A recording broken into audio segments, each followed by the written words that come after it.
आज का हमारा यह विचार पहाड़ों को लेकर है। आखिर पहाड़ों पर इतनी मुसीबत क्यों आई हुई है? क्या है इसका कारण? हम इंसान हैं कि हम सब ने मिलकर विकास के नाम पर विनाश को चुन लिया है। इन्हीं सभी बातों पर हम सब विचार करेंगे। हिमालय की पीड़ा। हिमालय, जिसे देवभूमि और धरती का मुकुट कहा जाता है, आज गहरी पीड़ा से गुजर रहा है। यह पर्वत श्रृंखला केवल भारत ही नहीं, बल्कि पूरे दक्षिण एशिया की जीवन रेखा है। यहाँ से निकलने वाली नदियाँ करोड़ों लोगों को पानी देती हैं, जंगल असंख्य प्रजातियों का घर हैं, और बर्फ की चोटियाँ जलवायु संतुलन बनाए रखने में मदद करती हैं। लेकिन मानवीय गतिविधियों और पर्यावरणीय असंतुलन ने हिमालय को संकट में डाल दिया है। सबसे बड़ी समस्या है जलवायु परिवर्तन। तेजी से बढ़ते तापमान के कारण हिमालय की ग्लेशियर पिघल रहे हैं।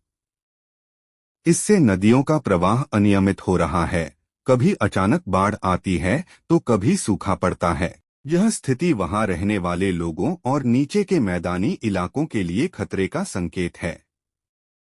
दूसरी बड़ी समस्या है अत्यधिक निर्माण कार्य। पहाड़ों में सड़कों, सुरंगों और बड़े बड़े प्रोजेक्ट्स का अंधाधुंध विकास हो रहा है। इन कार्यों से न केवल वनों की कटाई हो रही है, बल्कि पहाड़ों की प्राकृतिक मजबूती भी कमजोर हो रही है। परिणामस्वरूप भूस्खलन और भूकंप जैसी आपदाएं बढ़ रही हैं। पर्यटन और प्रदूषण भी हिमालय की पीड़ा में इजाफा कर रहे हैं। लाखों पर्यटक हर साल यहां आते हैं और अक्सर अपने पीछे प्लास्टिक, कचरा और प्रदूषण छोड़ जाते हैं।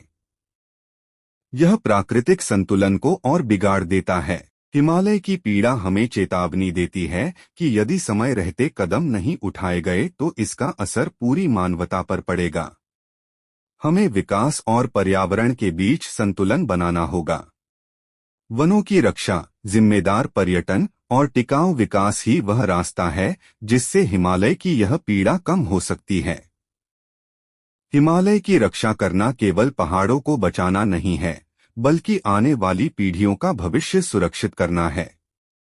इंसानों को इतनी सुविधा देने के कारण हमारे पहाड़ों को इतनी पीड़ा मिल रही है। आप इस बारे में क्या कहते हैं? कमेंट में जरूर लिखें। धन्यवाद।